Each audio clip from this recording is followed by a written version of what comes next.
partners, the usual cast of characters. We're talking about none other than Bro Mel is in the house, Mr. Smooth, the Elon legend. Bro Mel, what's going on? Hey, praise the Lord. Glad to be here to see everyone. There you go. Then we got the queen, the first lady, the doctor, mama, the entrepreneur is in the house. We talking about none other than TP. What's going on, TP? Blessings to everyone. So great to see the crew. Hello, welcome to the crossover. There we go. Oh, Lord. Everything is fair game. We have a lot to cover with you today. But first, let's check in with the Tunnel Crew. Please, you are warm welcome to Stacks, Daggy P, Rooftop, TP.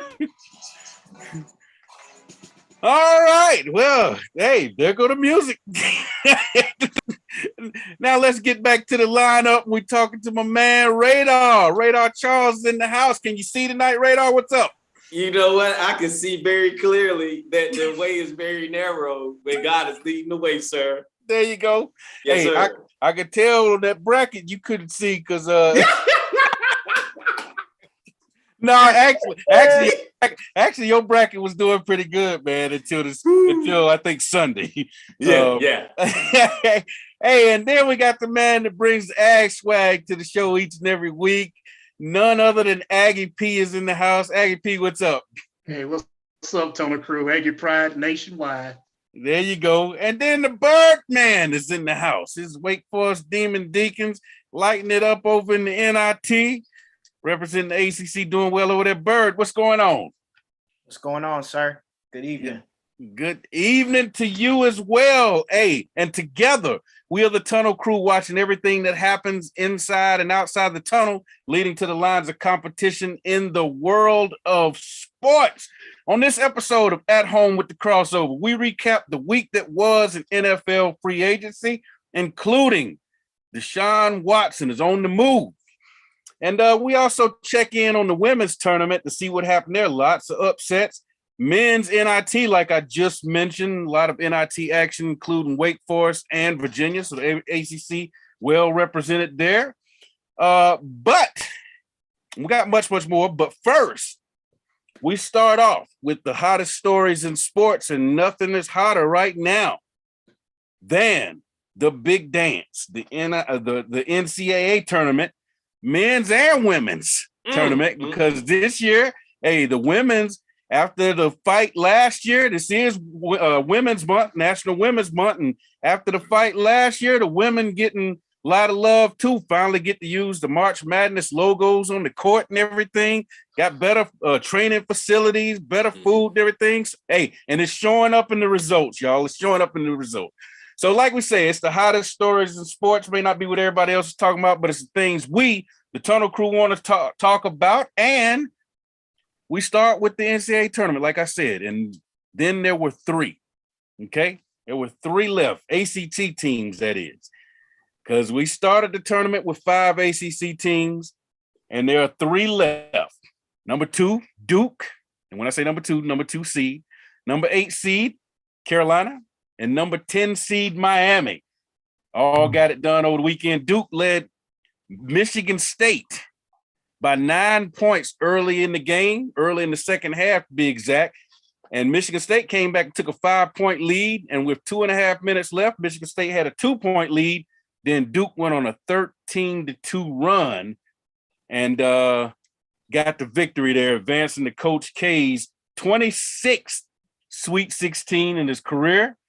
And he now has 1,200 career wins, 99 NCAA tournament wins. Do y'all realize those 99 wins are more than every school in the country except for 4? There are only 4 schools that have more NCAA tournament wins than Coach K. All right?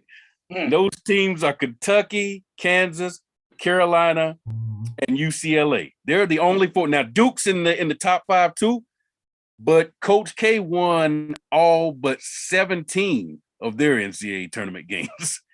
So 99 of those bad boys belong to him, and that's more than every team in the country except for 4. So Duke got it done. They're moving on. They're on into the Sweet 16. Then number 10, Miami, survived 68-66. in the first round against number 7 seed USC. And then they destroyed number 2 seed Auburn, man, by 18 points. And I had Auburn in the Woo! had That Auburn. busted up a lot of brackets, Big T. Yeah. Hey, they certainly messed me up because I had Auburn in the national championship game, so that's not Me happening. too. I think that's why Birdman and Aggie P are kind of a little somber right now. They're a little somber. I'm waiting on August, man. Let's So that sets up this week. Duke will face 3 seed Texas Tech, and they are a 1-point underdog against Texas Tech. And Miami plays number 11 seed Iowa State, and they're favored to win their game. Before we move on to the last surviving ACC team, your thoughts on Duke and Miami and how they've done so far to get to the Sweet 16, Tunnel Crew? Well, I was impressed with Miami. They have always had a good team during the whole, during the season. But they had finally got a little healthier, Yeah. But for them to beat Auburn, oh man. Yeah. And the way they beat them. Impressive. Yeah. So that there just shows me, they locked in right now. Yeah. Duke, be honest with you, I thought the youth would, catch up with Duke. But they played good down the stretch, man. They did what it takes to win and move on. Yeah, with a little over a minute left, they were trailing by 1, and Banchero got a steal and a layup.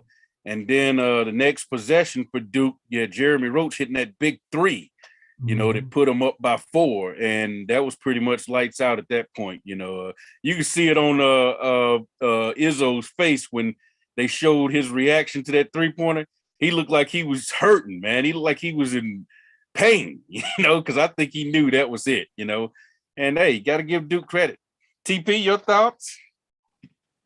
I'm gonna tell you, all I kept thinking about was Coach K. Yeah. I just kept thinking about, this is Coach K's last year. I felt like, of course, when Duke lost in the ACC, kind of didn't want to see him to go out exactly like that. You kind of want to have a big win. So I'm going to give him the Sweet 16. Yeah. As far as that's concerned, because at least you want to say that you weren't out of the tournament early. Yeah. And I'm not a Dookie, but I do try to support the North Carolina team. So yeah, I was more so, looking at it from a coach's standpoint on the other end that, on a coach's standpoint, you do want to be able to say that you put in your all. Yeah. Birdman, I know it's not Wake Forest, I know it's not the NIT, but your thoughts on the big dance? You're muted. There you go. Y'all can hear me now? Yep, we got you. I think Duke started off a little slow, but they got it done in the end. They weren't out of chemistry like some people have said behind the scenes. Because if they were out of chemistry, they wouldn't finish first in the ACC and they wouldn't have made it that far in the tournament. Just saying. Just saying. Look at Radar Charles. Your thoughts? Your thoughts? All I got to say is those boys look bad coming out the gate against Michigan State. That game should have been over in the first half. Talking about they were out of chemistry. Those guys was playing toe-to-toe, basket for basket for the first 7 minutes of the first half. I said, what is going on? They're not playing what like the number 1 player in the draft is getting ready to leave. Yeah. You know what I'm saying? I was like, these boys, they need to get it together before Texas Tech come through there. Well, those games, that game looked a lot like the Carolina game at Cameron and the Virginia Tech game in the ACC tournament. It looked a lot like that coming down the stretch. You kind of thought the youth was going to, be exploited by the veteran team that's playing, hard-nosed defense. And you thought, okay, they're going to fall apart like they did in those games. And it's going to be a lopsided win like it was with Virginia Tech and Carolina. And Duke showed me something because, they took Michigan State's best punch. They counterpunched and, and close that game out with a couple of nice steals, a couple of big shots. Like we said, Jeremy Roach hitting that 3-pointer. Give him credit. Aggie P, your thoughts? I know Yes, sir. you said this is you ready for football, but no, that's just a joke. I'm really enjoying it, but I co-sign with you and Brother Mel has said. What I'm really paying attention to is the teams with the upperclassmen. Yeah, playing the young guys and like TP and everybody is saying, hey, it's very surprising. I mean, Duke is actually hanging in there with those teams with a lot of the upperclassmen because you can kind of tell the difference in basketball. The upperclassmen, they just more developed and they play more together. A good high-low game and everything. So that's what I've been paying attention to because my bracket is shot right now. I think I might have two. I might get lucky, but well, Aggie P got a good point there because the age of some of these players, man, some people be amazed how old some of these players are. Yeah. And and that makes a difference. And Michigan State was the one that made the mistakes down the stretch. It wasn't Duke, it was Michigan State about 4 or 5 times. And that just shows you there is that, when it gets tight, you get tight. Yeah. You get tight. So they played, they did what they had to do to win. That's right. That's all it takes. Hey, win and move on. well, and like you said, with the veteran teams, they're more patient. They know how to wait until things are right where they want them before they execute the offense or run a play or set up a shot. And the young guys, they tend to get impatient. Yeah, that's true. Sure. All right. So, well, if everybody's done commenting on those 2 ACC teams, we're going to get to the last ACC team that's still alive because they had by far the most talked about game. A lot of controversy in that game. And I know we're going to have to go over into the next segment with this one, but we'll go ahead and get it started before the break. Hey, the Tar Heels, man, they jumped out on number 1 seeded defending national champion Baylor Bears in the East region. They jumped out on them boys by 25 points. They were doing everything they wanted, up by 13 at halftime, 25 with like 10 minutes left to go. And then Brady Manick throws an elbow to the head of Baylor forward and got a flagrant 2, ejected from the game. At that point, he had 26 points. I think he had scored something like, Carolina's last 7 or 8 points, I mean, I know he hit a couple of 3-pointers, had a jump hook on the baseline, and he was on fire. 26 points, he gets kicked out, and the game completely changes. It was 67-42 at that point, 10 minutes left to go. And then Baylor, man, they went on a 38-13 run to tie the game up at 80 and force overtime. And fortunately for the Tar Heels, they went out in overtime, and Dontrez Styles hit that 3-pointer from the corner to open overtime, and Carolina never trailed. They ended up outscoring Baylor 13-6 in overtime and won the game 95-63. I'm sorry, 95. I lost my score here. Anyway, 93-86 was the final score. So, like we said, we're gonna have to carry this over to the next segment. We got about a minute left, but let's go ahead and get started talking about it. Your thoughts on that near loss by the Tar Heels, Tunnel Crew? I was impressed with that win with Tar Heels, man. For them to lose that guy and still be resilient and win in overtime, that's the most confident I've ever seen Carolina since the 80s, man. Just coming down, knocking down big shots. I was like, I'm impressed. Well, hey, hold on to your thoughts because we're up against a hard break. But when we come back, we're going to talk more about Carolina. We got Deshaun Watson going to Cleveland. We got Matt Ryan to Indy. We got Baker Mayfield being rumored in Carolina and lots more. Talk about on the other side of the break. You're listening at home with the Crossover.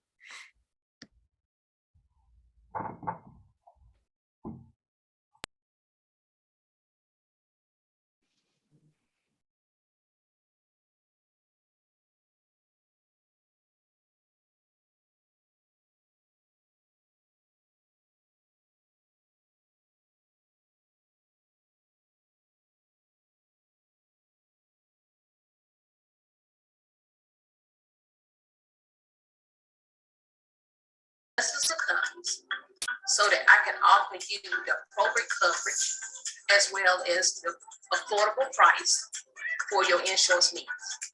If I can help you, please contact me at my website, hometowninsuranceservice.com, or email me at hometown.inservice, or you can find me on Facebook at Hometown Insurance Service. Thank you. Times are changing. We all have questions about the future. Join us as we find the answers through the Word of God.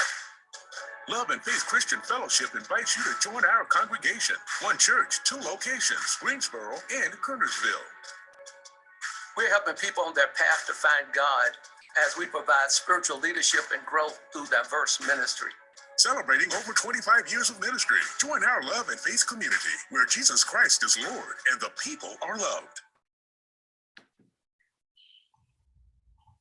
Hey everybody, welcome back to At Home with the Crossover. Make sure you catch us every Tuesday night live on YouTube. YouTube is the place where you can find all the members of the Tunnel Crew. You can watch the Birdman repping his Eagles and his Wake Forest Demon Deacons. You watch the Blind Man, Radar Charles, shaking his head, looking around, trying to figure out what's going on. He hears voices, but he can't see anybody.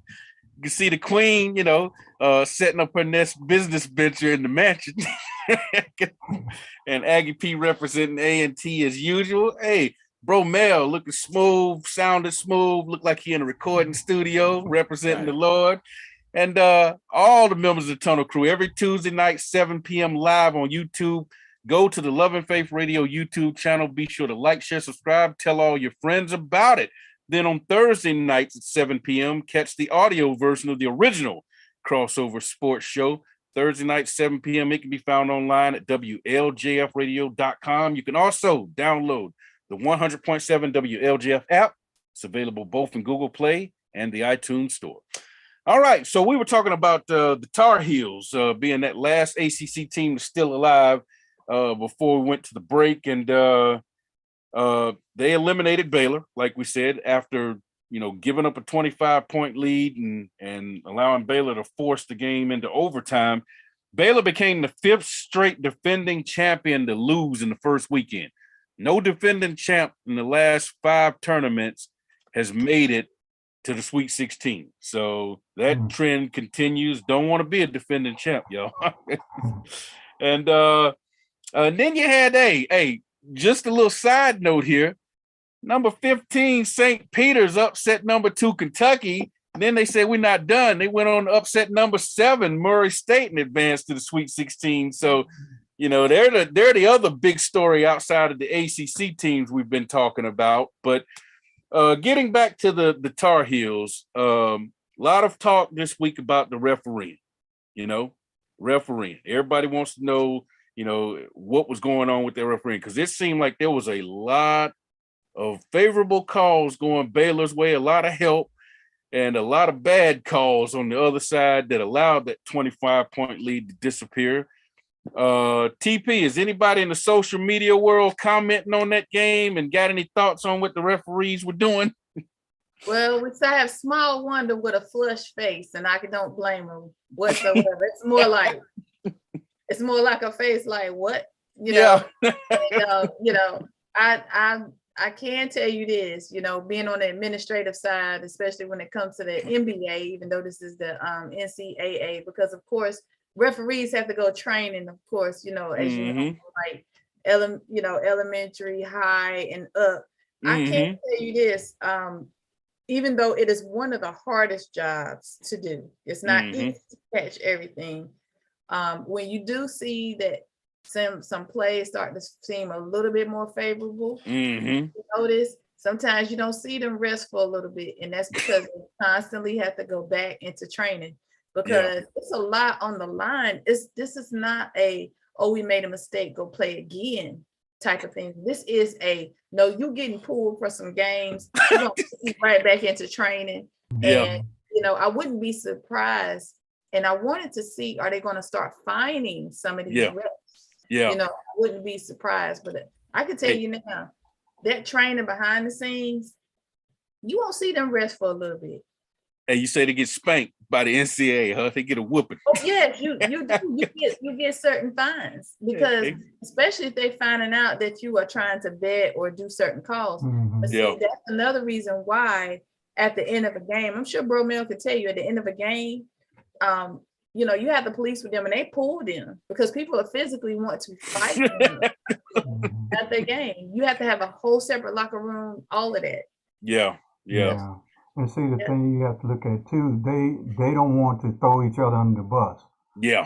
So they're going to agree upon something, even if you know for sure it's not correct. They're not going to stand out and say that's not correct. Because if you pretty much looked at that game, how many times they went to the monitor, that was ridiculous. Yeah. You know. And how many times guys were hitting the floor? I mean, it was like every time you turn around, people hitting the floor, you know? But you know what that does, Big T? It tells you they wasn't in the right position. Mm-hmm.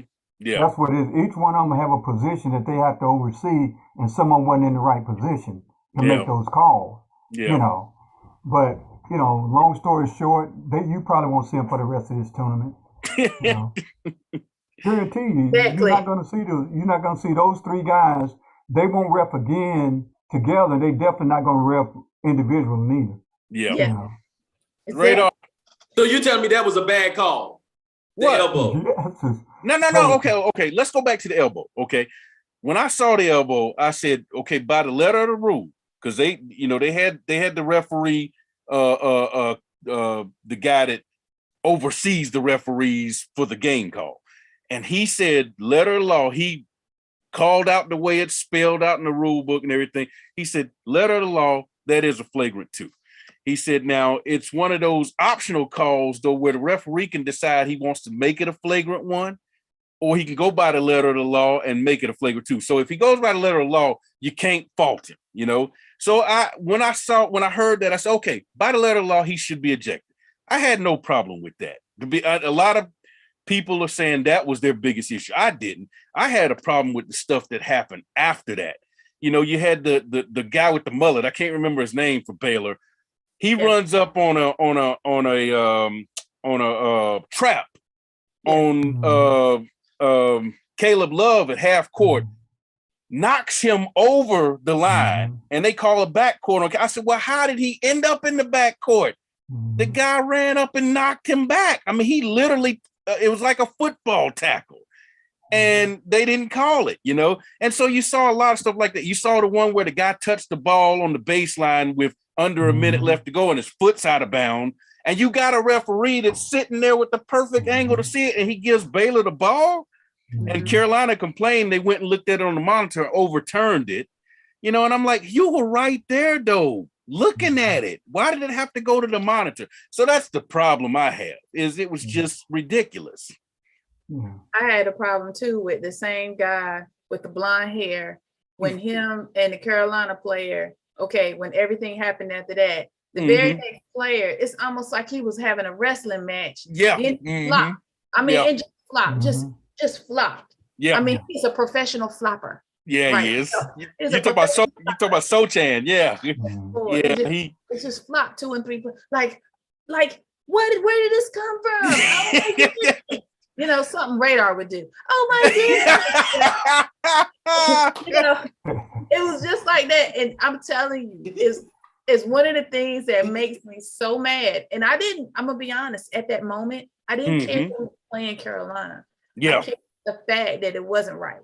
Yeah. And of course, you know, you got to look at Carolina did a lot of mistakes that they shouldn't have done. They did. You know, you play that in the factor of it, but you know, to put them in that situation, the calls made them, you know, get into that situation. But you know, I think they did a good job just just going back in and just play, man. Didn't let it bother them. You know, it bothered us, but to them, it didn't. You know. Well, and a lot of people have said the biggest issue they have is the inconsistency. You know, you just want to know, like, if you're going to play, if it's going to be a physical game, then the players have to adjust to how you call it. If it's going to be a quick whistle game, the players have to adjust. But you can't switch it up midstream. It can't be quick whistle, you know, for most of the game, and then with 8 minutes left to go, we're going to let everything go now, you know? I mean, you can't do that. Aggie P, you're laughing, but Aggie P on mute. You muted, Aggie P. Unmute yourself, man. It might have been a good thing that I was muted. No, I'm saying they're laughing at Big T, man. He is a Carolina fan. Man. Oh no! Well, you are defending them Tar Heels tonight. Am I coming across like that, man? A homer, man. But, hey, I thought it was just me. I defend my Aggies the same way. I'm just saying. Look, Carolina did a lot of dumb things. You know, I mean, there's no way that Leaky Black should keep getting trapped on the baseline or the corner or near the half court. That was him, you know. Yeah. But some of that refereeing was ridiculous, and I would feel that way if I was watching a Duke game. I'd be like, you know what, I don't like Duke, but this is jacked up, you know. Aggie P, I wouldn't be surprised if that brother wrote a letter to the officiating state board of directors. The way he went through and itemized the calls. I mean, did you hear that, bro, Mel? I thought he was one of the statisticians on Carolina sideline. Yeah. Good Lord. I love it, man. I love it. But, you know, guys, we always run into this, like, in playoffs. I mean, even in football. You remember we had some situations in football where calls wasn't made, you know, clearly pass interference. And I don't know, just like sometimes, you know, maybe the lights is too big for the players. Yeah. Maybe the lights are too big for the referee. Yep. You know, they are human. Yep. So, hey, I mean, who knows? But all I know is tonight, Big T is repping them Tar Heels. Tonight. All right, I'm backing off. I'm saying nothing else. No, Big T, no, sir. Man, I love it. No, sir. I love it. Bird, your thoughts? I thought it was a good game. I just feel personally that they shouldn't have won by that much. They shouldn't have won that close. That's my opinion on that. You think them blowing the 25-point lead was a little? It was a little bit too. I'm looking at it from a pro standpoint, you know, because you got those media out there that would say, well, you blew a 25-point lead. And so what does that say about your team? Yeah, you won, but what does that say? You know, I'm looking at it from that standpoint. I'm not looking at it from a, you know, they won and they blew it, you know. Well, you got to look at they hit threes, man. Yeah. Hey, if you hitting threes and they hit about 4 or 5 of them in a row, there's nothing you can do about that, you know. Yep.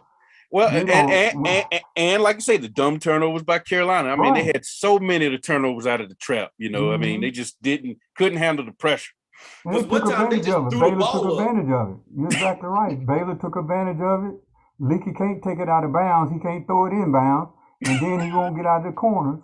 Yep. So, you know, it is what it is. It's something they got to work on because if they got pressed with Baylor, they're going to get pressed with everybody else. Oh, yeah. You better watch out Friday night because UCLA is definitely going to press.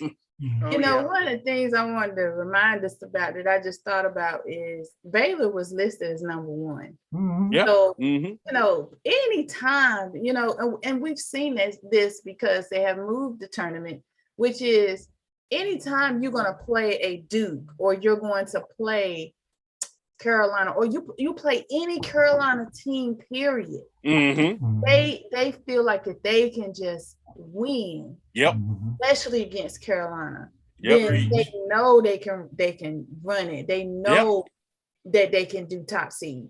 That's right. If they can just hang with them and beat them, that's any team. Yeah. And they feel like, okay, if we have done this, we can beat anybody. You're gonna catch their best shot, no matter what, you know.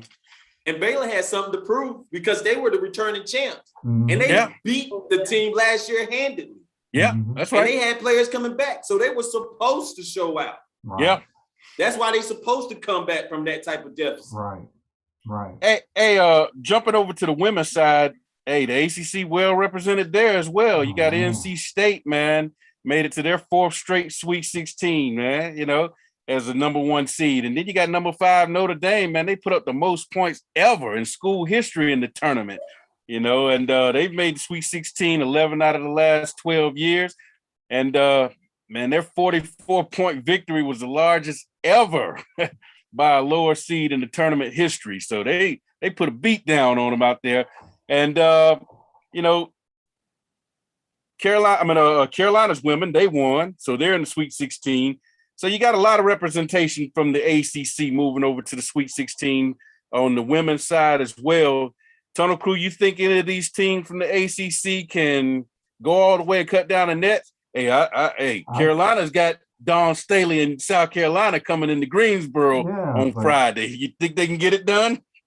Anybody can get it done. It's just the point is that if USC, the women's, their guard play is not good this year. Ooh. Their guard play is not good. They score all their points with the big girl inside. You know? Okay. All right. Hey, hold your thoughts because we're up against a hard break. When we come back, we'll finish talking about that. But first, want to let the listeners know you can catch us every Tuesday night, 7 p.m. live on YouTube. Go to the Love and Faith Radio YouTube channel. Be sure to like, share, subscribe. Tell everybody you know about it. Catch us every week. Then on Thursday night, 7 p.m., catch the audio version of the original Crossover Sports Show. You can find it online at WLJFradio.com. When we come back, it'll be time for the question of the day. Why so sad when the joy is here? What's the answer? Joy in the morning, the crossover. You can find them all right here on 100.7 WLJF. There's no need to be down when there's plenty of joy to go around. Get your daily dose and turn that frown upside down. Love and Faith Radio, 100.7 WLJF, the joy. My name is Priscilla Van. I'm with Hometown Insurance Service. I'm an independent insurance agent that specializes in Medicare, senior solutions, life, and health. I work with dozens of companies so that I can offer you the appropriate coverage as well as the affordable price for your insurance needs. If I can help you, please contact me at my website, hometowninsuranceservice.com, or email me at hometown.inservice, or you can find me on Facebook at Hometown Insurance Service. Thank you. Times are changing. We all have questions about the future. Join us as we find the answers through the Word of God. Love and Faith Christian Fellowship invites you to join our congregation. One church, 2 locations, Greensboro and Kernersville. We're helping people on their path to find God as we provide spiritual leadership and growth through diverse ministry. Celebrating over 25 years of ministry. Join our Love and Faith community where Jesus Christ is Lord and the people are loved. 100.7 WLJF. All right, welcome back to At Home with the Crossover. And TP, any social media shout outs, comments from the listeners and the fans? Yes, so we have Small Wonder and we have Taquel Davis. So Taquel has just been laughing up something, sending some emojis, and so has Small Wonder. And Small Wonder said that she is with you, Big T, on the Baylor Dude. She also said Carolina showed true resilience to hang in there. True resilience. She went back and put resilience. So okay, I admit I feel like they did as well. So yeah, thumbs up to them and sending emojis, and everybody is sending their support. All right, thank you for all the support, fans and listeners. We appreciate it. Thank you, Queen, for reading those out. Hey, and you can listen to us every Tuesday night, 7 p.m. YouTube. Go to the Love and Faith Radio YouTube channel. Be sure to like, share, subscribe, tell all your friends about it. And then also, you can catch us on Thursday nights at 7 p.m. for the audio version, WLJFradio.com. You can also download the 100.7 WLJF app. It's available both on Google Play and in the iTunes store. All right, so we were talking women's tournament before the break, and I just want to wrap up some loose ends right quick so we can throw that out there to the rest of the group. UConn, to show you how close this tournament's been. It's the first year they put March Madness on their tournament, on the logo, on the floors and all that stuff. UConn only got a 5-point victory over number 7 Central Florida, man. So They got to the Sweet 16 for the 28th straight year, which is a record, but it wasn't easy. You can see it wasn't easy. Then you had Tennessee, only got a 3-point win over number 12 Belmont. Belmont was hanging toe to toe with them. I watched the last 5 or 6 minutes of that game. It was a good one. Baylor got upset, ending their 12-year Sweet 16 streak. South Dakota took them down, and then LSU, Baylor's former coach. Remember, she left Baylor last year and went and took the LSU job, and she kept a streak going her first year at LSU. LSU's been knocked out before the Sweet 16 last 4 years, if you count this year. So Kim Mulkey didn't make that much of a difference in her first year there. But they got upset too. 6 double-digit seeds got upsets in the first round of the women's tournament. And that's one of the all-time best as far as the double-digit seeds getting wins. Your thoughts, Tunnel Crew, on the women's tournament looking like the men's? Because, we used to always talk about there's not enough parity. It was always UConn. It was always Stanford. It was always Baylor. It was always, the same teams over and over. But now it looked like you better watch out because anybody can get you. Your thoughts about this before we move on? The women's, man, I love the women's game, man. They just play hard. But you have to look at this, too, is that because of COVID, you got a lot of older women playing. You know what I'm saying? Yeah. Carolina is young, man. They young. They got a lot of freshmen and sophomores. They only have, I think, either 1 or 2 seniors, but they playing against teams that got girls 20-something years old. It's not saying there's anything wrong with that, but you look at that experience. Makes a difference. And like you said, USC game was close. That Tennessee game was close. You never know, man. That's going to be a good, matter of fact, I'm going to be in the house in that South Carolina game. So I'll be attending that. Are tickets still available for that? Yep, I just looked it up. That. I got mine about a couple of weeks ago. Oh, you already got yours. What, Romel? You ain't called me, man? my brother, he got them. We normally used to do that a long time, man. Go to the NCAA tournaments around here. Winston and Carolina. Yeah. I'm not gonna lie, I want to go. I really want to go to that game because I know both. I know Charlotte and I know Don. Yeah. And so, I saw, when Carolina beat Arizona 63-45, and then finding out they were coming here, I said, "Oh, this is a rare moment for Don to come here to Greensboro." That's right. He's come to Carolina a couple times, but to Greensboro, that's huge. It's gonna be a packed house, Carolina and South Carolina. To me now, for people to really understand on the women's side, who may not know who Don is. And then you're playing a powerhouse, North Carolina. But I know y'all may not agree, but to me, this is almost like a Lakers game. I mean, it's big. It is big. It's huge. It's huge. Yeah. That's why I'm thinking about. Hey, I hope tickets aren't sold out because I'm thinking about trying to get over there. So. Hey, Big T, they done raised the price now. They did. Radar looking it up. Yeah, I looked it up. The price now. For 2. Oh, man! How much the tickets, Radar?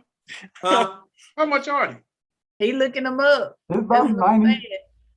I'll let you know during the break. So you let us know during the break. I'll let you know. So, sir. Well, you hey, might be sitting next to Beyonce and Jay-Z, big Hey, let's do it. Yes, sir. All right, so check this out, y'all. So these next couple of stories I'm gonna mention real quick, they lead into our question of the day, and it's gonna wrap up everything we've been talking about tonight: the men's tournament, the women's tournament, everything that's happened since our last show. So we're gonna jump to the NFL right quick. Free agency, and of course, the guy that everybody wanted to know what's the deal, where is he gonna end up, and everything. Once he was the criminal charges were dropped, teams started, coming out the woodwork saying, we interested, talking about Deshaun Watson. And after saying that he wasn't interested in Cleveland, he backtracked. And I think the contract had a lot to do with it. Deshaun Watson was traded to the Cleveland Browns for in exchange for a first-round pick this year's draft, next year's draft, the draft after that, and a 3rd round pick in the 2023 draft and a 4th round pick in the 2024 draft. So if you're not keeping a track, that's 5 draft picks, including your 1st round pick for the next 3 years, Cleveland. You know, that's what they gave to Houston to acquire the rights to Deshaun Watson. Deshaun Watson got $230 million for 5 years, but here's the kicker. The contract is fully guaranteed, all of it. It's not one of them contracts where it's smoke and mirrors, where they get a $50 million signing bonus and then they get a $180 million contract, but then you start to see that, you know, it levels off and it's not guaranteed. No, this is the full thing is guaranteed. $230 million. That's why he changed his mind. That is why he took that deal. And then you had Von Miller signing with the Bills, 6 years, over $100 million. $50 million guaranteed. And then yesterday, a bombshell dropped. Matt Ryan was traded to the Colts for a 3rd round pick. That's all Atlanta got, is a 3rd round pick for Matt Ryan. Wow. Matt Ryan, of course, is the MVP in the league in 2016. And Atlanta went out and signed Marcus Mariota to a 2-year, $18 million deal, I guess, to be his replacement. Jameis Winston signed a 2-year, $28 million deal, $21 million of it guaranteed. And then there's rumors of Baker Mayfield coming to the Panthers, and those rumors were shot down today by the organization. And Baker Mayfield said, I didn't want to go there anyway. That was his response. But he knows he's not going to stay in Cleveland because the Browns also signed Jacoby Brissett to back up Deshaun Watson. So let's go ahead and talk about it, y'all, in the form of the question of the day. The question of the day is this. Out of everything we talked about, the NCAA tournament, the upsets in women's game, the Carolina almost blowing the lead, Duke coming back, you know, all that stuff, the free agent stuff, Matt Ryan, Baker Mayfield, Deshaun Watson, of all these things, which one of these things is the best or worst thing you saw this weekend? The referees in the Carolina game. What's the best or worst thing you saw over the weekend or early this week or yesterday? You know, going back to last week's show, what's the best or worst thing the Tunnel Crew saw? I'm going to throw it out there. Have at it.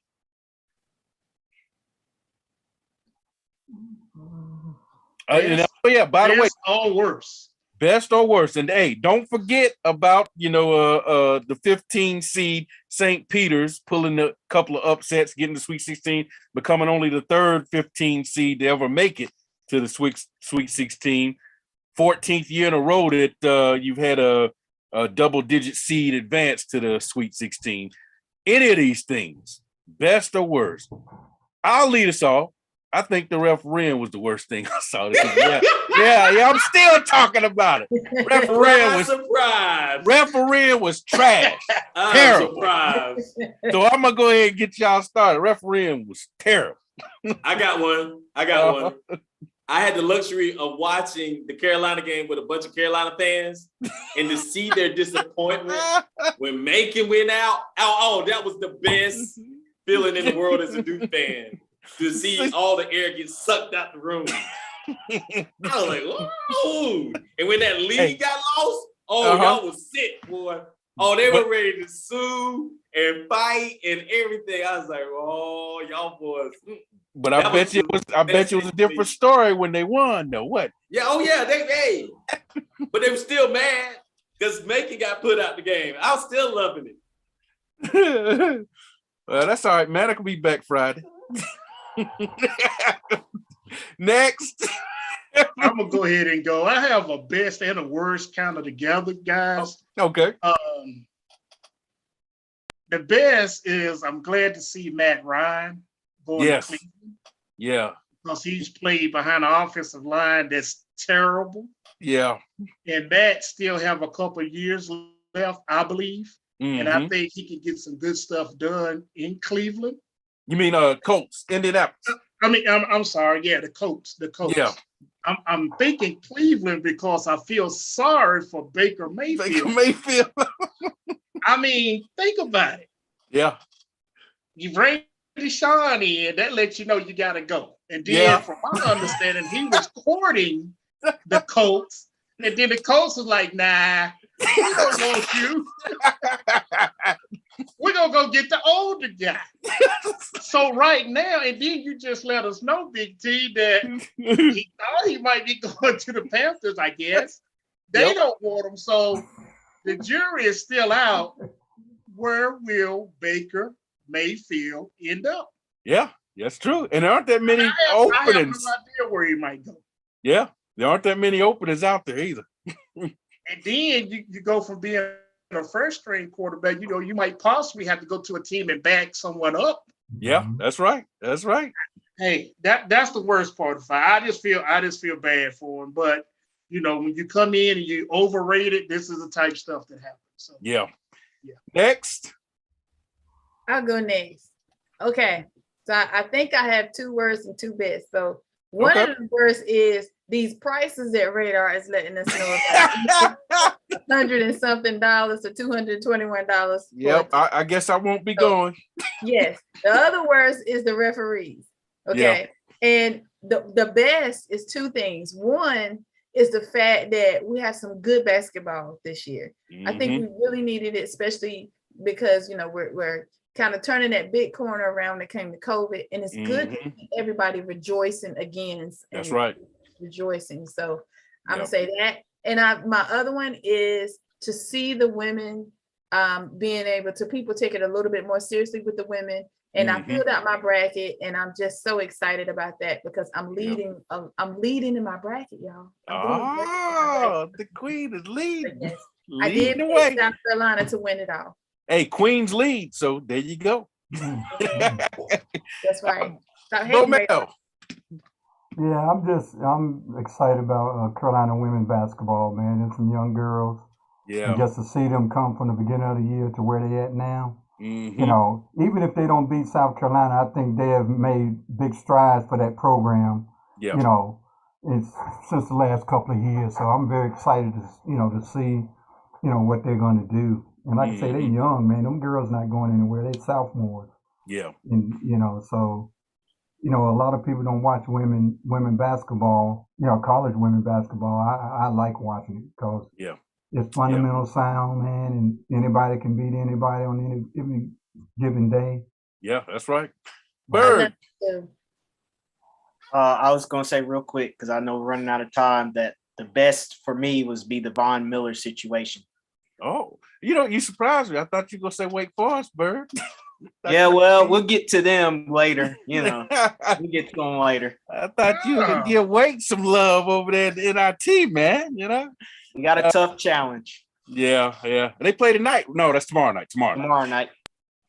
All right. Well, hey, thank y'all for your best and worst of last week. I think a lot of those were very good. Well, actually, I don't think a lot of. I know a lot of them were very good. All of them were very good. Hey, listen, you can catch us every Tuesday night on YouTube live, 7 p.m. Go to the Love and Faith Radio YouTube channel. Be sure to tell all your friends about it, like, share, and subscribe. Then on Thursday nights, catch the audio version of the original Crossover Sports Show at 7 p.m. You can find it online at WLJFradio.com. You can also download the 100.7 WLJF app. It's available both on Google Play and in the iTunes Store. When we come back, it's time for the wrap-up. Why so sad when the joy is here? What's the answer? Joy in the morning, the crossover. You can find them all right here on 100.7 WLJF. There's no need to be down when there's plenty of joy to go around. Get your daily dose and turn that frown upside down. Love and Faith Radio, 100.7 WLJF, the joy. My name is Priscilla Van. I'm with Hometown Insurance Service. I'm an independent insurance agent that specializes in Medicare, senior solutions, life, and health. I work with dozens of companies so that I can offer you the appropriate coverage as well as the affordable price for your insurance needs. If I can help you, please contact me at my website, hometowninsuranceservice.com, or email me at hometown, INSSERVICE or you can find me on Facebook at Hometown Insurance Service. Thank you. Times are changing. We all have questions about the future. Join us as we find the answers through the Word of God. Love and Faith Christian Fellowship invites you to join our congregation. One church, 2 locations, Greensboro and Kernersville. We're helping people on their path to find God as we provide spiritual leadership and growth through diverse ministry. Celebrating over 25 years of ministry. Join our Love and Faith community where Jesus Christ is Lord and the people are loved. It's time now for the crossover wrap-up report. Let's send it back to the Tunnel Crew.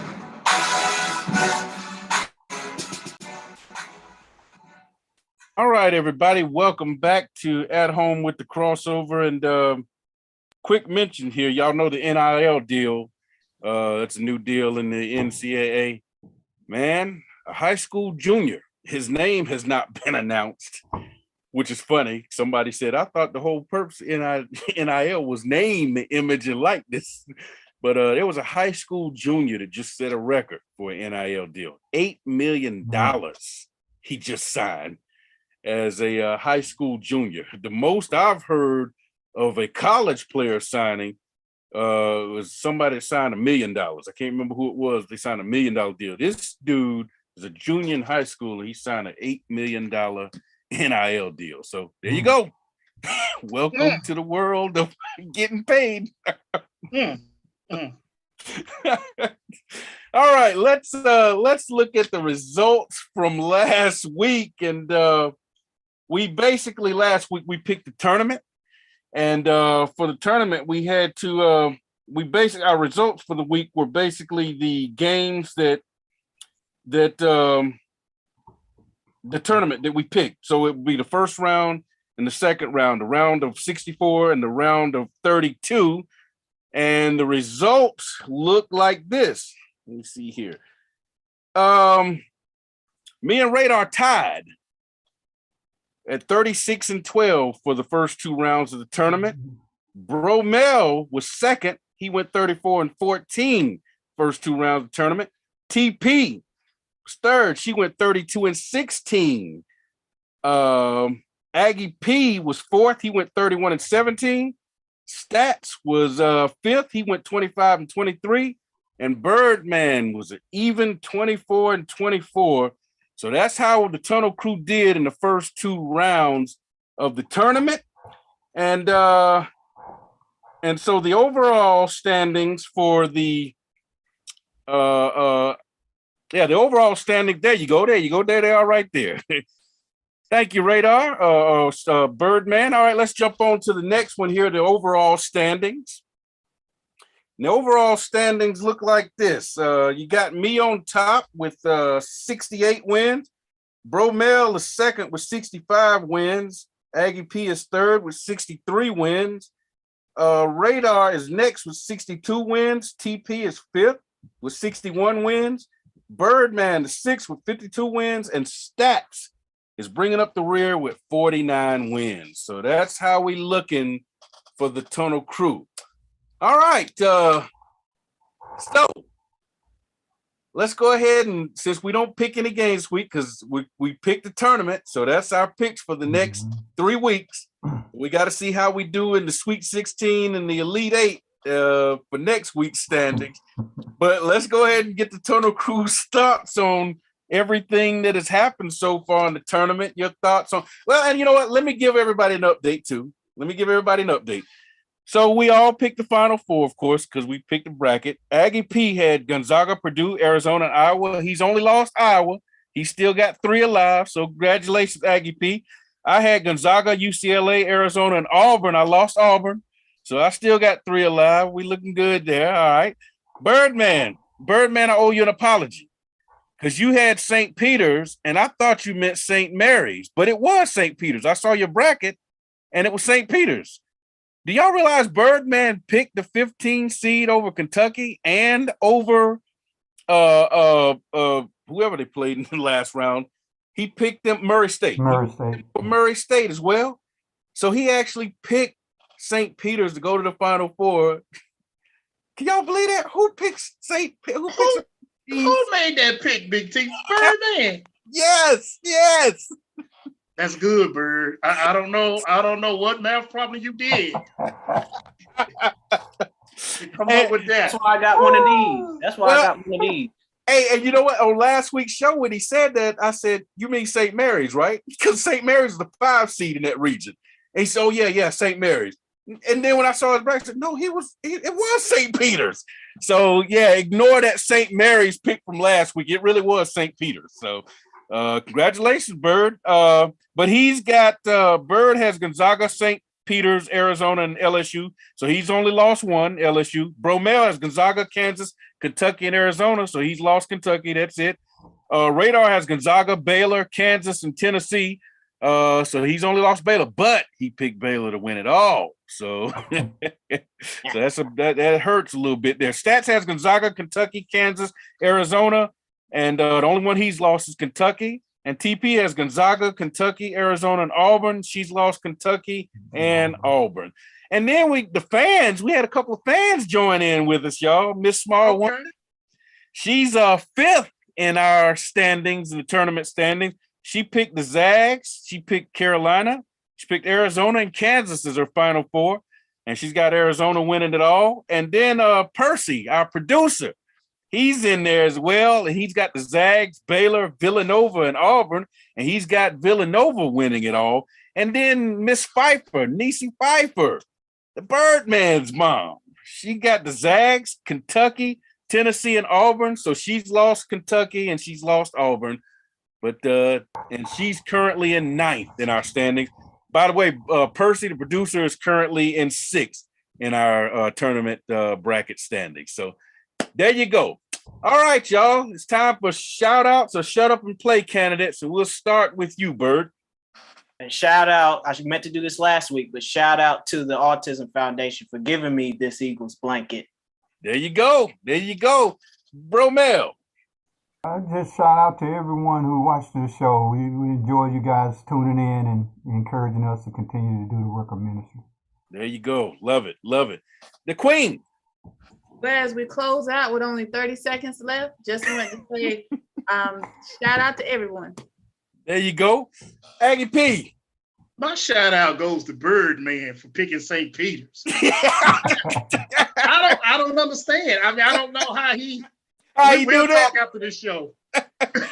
Radar. Shout out to Greta Bush, my mom, for being there to support me and encourage me along the way. All right, there you go. Hey, my shout outs to the ACC. Of course, talk about the 3 that's in, the 2 in the NIT. They're 4-0. 12-2 is the ACC in both tournaments. Shout out to the ACC. All right, for the Queen. Blessings. For Aggie P. No weapon. For Bromell. Praise the Lord. For Radar. Narrow is the way. For Birdman. I'm your man, Big T, signing off and saying, no matter where y'all, look up and know that your creator is there. Till next time, see ya, and we might want to be you.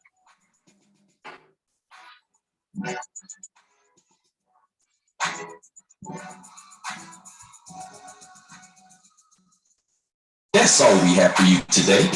So be sure to join us next week for The Grosso. And remember, the Tunnel Crew don't play unless we have something to say.